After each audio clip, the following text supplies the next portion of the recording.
has been made official today.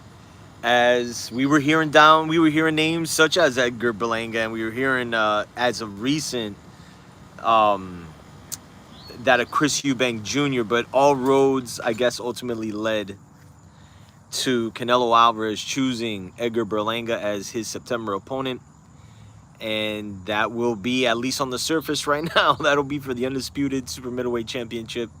There was talks of um, David Benavidez at, well, I mean, I guess that's kind of like a moot point. He's officially moved to 175. He's staying there, which I guess in a lot of ways kind of puts a nail in the coffin for that potential fight to happen, meaning between Canelo and David Benavidez. I personally just don't think Canelo is looking at going to 175, and that's where Benavidez is going to compete at, and all power to him. He shouldn't have to wait for Canelo Alvarez.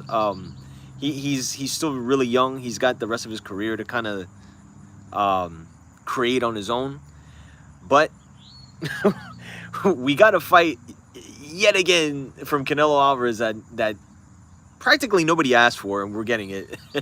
And that's gonna take place, I want to say, the second week of September, whatever that weekend is. Mexican Independence Day weekend, I guess it's the 14th, around there. The fight, when I initially talk, with my boxing cohorts, as far as if this fight were to take place, you would think that it would make sense for it to take place in New York City. Why? Because people will come out to see Canelo Alvarez in New York City, in Florida, in Texas, anywhere, and you would think that, granted, Berlanga's he's the B side here, but he would bring, for whatever it's worth, the New Yorkers out to the fight, to where they could have it take place in Madison Square Garden, but the fight's going to take place in Vegas. So that will be, and on top of that, Danny Garcia will be facing Erislandy Lara on the undercard for the WBA middleweight championship of the world. So Danny Garcia is trying to become a 3-division champion, but completely bypassing 154. And this fight, they were talking about making this like last year, but I think obviously with everything going on with the PBC and them leaving Showtime and things as such, they kind of put a hold on that fight. So now it's going to happen, and it's going to be on the undercard of this fight. And one sticking point with this fight with Canelo and Edgar Berlanga, this will culminate Canelo's deal with the PBC. Okay, they last year, like around this time, if not a little bit after, we heard that Canelo had signed this deal with the PBC, and we're like, but as it turns out, a lot happened with the PBC from the point of when Canelo signed that deal to now. And when you look at the fact that 2 of his 3 fights in this deal are going to be comprised of fighters that fight under both Golden Boy and Matchroom, and they had to share the distribution of this fight with another network or a streaming app or what have you. So best believe this will be the end of Canelo and the PBC's relationship. I mean, I think it's clear as day. The hoopla and all the craziness that happened, even just getting the Jaime Munguia fight going on when originally it was supposed to be Jamal Charlo.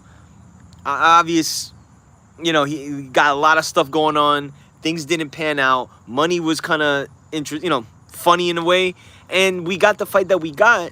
But yet again, we have another fight in that of Edgar Berlanga, who doesn't fight under the PBC, is promoted by Matchroom and fights under another platform, and it's going to be a shared promotion, So, and I think going forward, I guess we'll see what happens next May for Canelo. Because look, whether you like Canelo Alvarez or not, man, there's going to be a lot of kickback for this fight, okay? Because nobody asked for it, and no disrespect to Edgar Berlanga, but like, he hasn't earned a shot at Canelo Alvarez.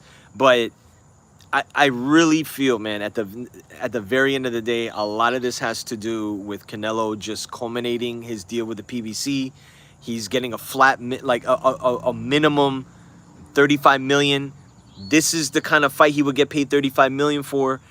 Come May, I don't think he's going to fight David Benavidez. I think there's another participant that is probably going to land that May fight. And with that being said, now you have Turki Al-Sheikh coming in, like throwing all this money. And I think this is why we're getting this level of a fight from Canelo, as opposed to like people wanting the Benavidez fight, which not anybody with any sense knew that wasn't gonna happen. And to be honest with you, I don't think that fight ever happens. Like, just being honest, you know. But I think he fights Berlanga, and then come May, we're gonna get whatever you guys want to term a big fight being. I think May, there's gonna be money available and no contractual obligation for Canelo with the PBC, and there's a high probability Turki Al-Sheikh and the Riyadh season and everything that they're doing is going to involve Canelo next May and another participant to be named really soon. So, but that's it, man. For those you guys hopping on just now, Canelo Alvarez will be facing Edgar Berlanga this September live from Las Vegas for what I'm seeing right now still being the undisputed super middleweight championship. This is Edgar Berlanga is the WBA mandatory. Okay. So that's taking place September. And again, on the undercard, Danny Garcia versus Erislandy Lara for the WBA middleweight championship. I want to bet there's going to be a catch weight for that fight. But, you know, I guess we'll see. So, yeah, it's official, guys. It's official. Let me know in the comment section what you think of this fight.